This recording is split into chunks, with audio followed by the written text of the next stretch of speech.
सभी को राम राम, नमस्कार। मैं हूं पीके अग्रवाल, आप देख रहे हैं ट्रुथ प्लस। साथियों, आज मेरा टॉपिक है अडानी पर चर्चा। वास्तव में ये अडानी पर चर्चा नहीं है। आप जानते हैं अडानी पर राजनीतिक हमले हो रहे हैं। अमेरिका से लेकर भारत का विपक्ष तक कर रहा है। अडानी एक प्रतीक बन चुके हैं पूंजीवाद के, इसलिए मैंने नाम अडानी दिया है।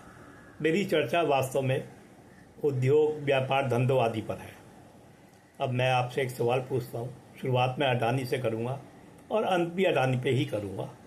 अब मेरा सवाल है कि आप अडानी का विरोध करते हैं? निश्चित रूप से जो लोग आजकल राजनीति पर निगाह रखते होंगे, ये राजनीतिक रुझान विपक्षी पार्टियों की तरफ होगा, वो कह सकते हैं हम अडानी का विरोध करते हैं। ठीक है, ये राजनीतिक विचारधारा अपनी हो सकती है, अपनी समझ हो सकती है, इस पर मुझे कोई आपत्ति नहीं। लेकिन बात को आगे बढ़ाऊंगा कि आप उद्योग धंधों के महत्व को समझते हैं? व्यापार के शायद आप कहेंगे हाँ समझते हैं। मैं दोहरा देता हूँ। उद्योग धंधे क्या है?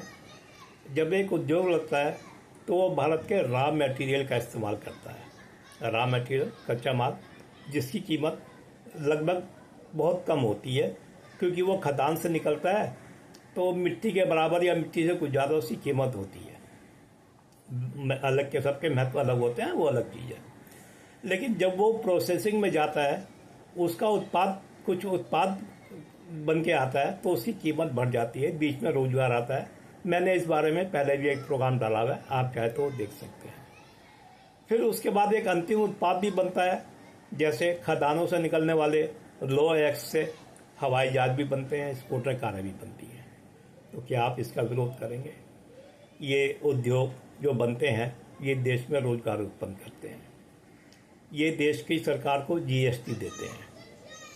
यहाँ तक कि इनके काम करने वाले एम्प्लॉई होते हैं, वो भी जब बाजार में पैसा खर्च करते हैं वेतन का, वो भी जीएसटी देते हैं।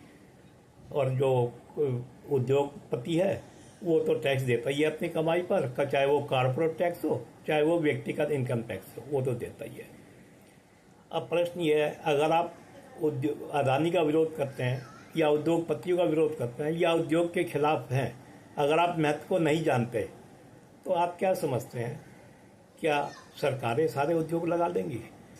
आप कल्पना करें, क्या ये संभव है कि चिप्स बनाने का फैक्ट्री, कोल्ड ड्रिंक बनाने की फैक्ट्री, साइकिल, स्कूटर, कारों की फैक्ट्री या इलेक्ट्रॉनिक टीवी, फ्रिज, एसी की फैक्ट्री सरकारें लगा देंगी? भारत कम्युनिस्ट देश नहीं है। कम्युनिस्ट देशों में सरकारें क्या तब कितना बनाती है मैं नहीं जानता। भारत एक मिक्स इकोनॉमी है, जहाँ पर सरकार आवश्यकता के अनुसार खासकर रक्षा महत्व के सामान बनाती है, या जिसमें निजी क्षेत्र नहीं जाता वो सामान सरकार भी बनाती है। कुछ निजी उद्योगपति भी बनाते हैं, छोटी फैक्ट्री से लेकर बड़ी फैक्ट्री तक। कुछ जनता को शेयर भी इशू करके पैसा इकट्ठा करते हैं। और हमारे यहाँ पब्लिक सेक्टर भी है। अब मेरे ख्याल से, जहाँ तक मैं समझता हूँ, पूरी दुनिया में ऐसे ही प्रणाली चलती है। अब अगर हम उद्योग धंधा का विरोध करेंगे तो कि हमारी आवश्यकताओं की पूर्ति कहीं से तो होगी ना। भाई, हमें टीवी भी चाहिए, स्कूटर कार भी चाहिए, खाने पीने का सामान भी चाहिए, कहीं तो होगी ना। अब सरकार नहीं करेगी तो उन चीज़ों का आयात होगा। अब जैसा कि मैंने कहा, दुनिया में कोई भी सरकार नहीं बनाती, तो जहाँ से हम आयात करेंगे वहाँ भी तो बनाने वाले उद्योगपति ही होंगे ना। तो क्या ऐसा हो सकता है हम अपने देश का उद्योगपतियों का विरोध करें और बाहर के उद्योगपतियों को काम दें जो कि हमें सीधा रोजगार नहीं दे रहे? वो रोजगार वो भी देंगे, वो हमें, जब हम उनसे आयात करेंगे तो माल, बाजार में माल हम ही देके जाएंगे, लेकिन उद्योग वाला हिस्सा तो गया, हमारा रॉ मटेरियल तो बेकार हो गया। रॉ मटेरियल की कीमत तो नगण्य, जैसे मैंने कहा था। तो ऐसे कैसे हो सकता है? अब सरकारों पे आ जाओ। अब जब आप बाहर से सामान मंगाएंगे तो सरकार विदेशी मुद्रा का प्रबंधन कहाँ से करेगी? जब हमारे देश में उद्योग धंधे नहीं होंगे, अब हम ऐसे कोई चीज़ बनाएंगे ही नहीं, तो हम निर्यात भी क्या करेंगे?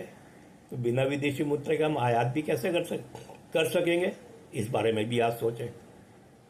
अब इन समस्याओं से निपटने के लिए सरकार नीतियाँ बनाती है जिससे उद्योगों को प्रोत्साहन मिले। भारत में उद्योग स्थापित हों। ये सब सरकारें करती हैं, कहीं कम कहीं ज़्यादा, वो अलग चीज़ है।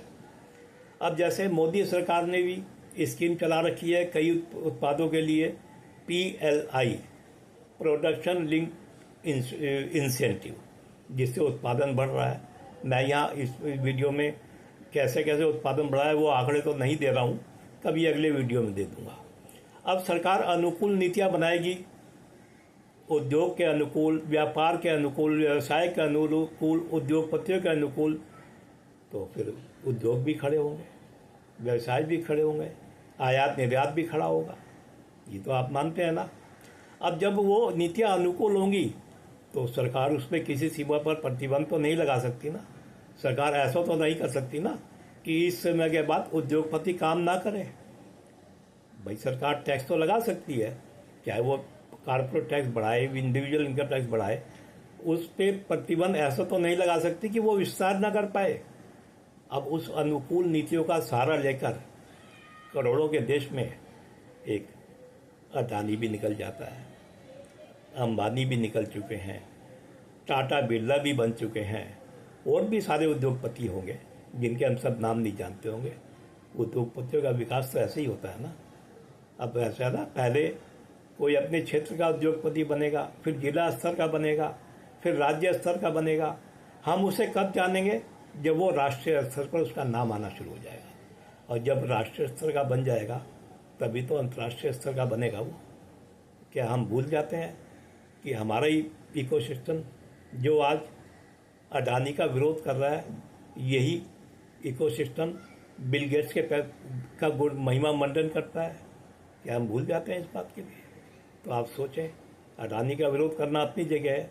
क्या सरकार जो आरोप लगते हैं कि अडानी के अनुकूल नीतियां बना रही हैं, क्या उसे अडानी उद्योगपतियों के प्रतिकूल नीतियां बनानी चाहिए? तो ये मैं अडानी से शुरू करके अडानी तक लाया हूँ। उद्देश्य मेरा आपको उद्योग, व्यापार, धंधे के महत्व समझाना था। तो अडानी तो एक प्रतीक है, बात उद्योग धंधे हैं।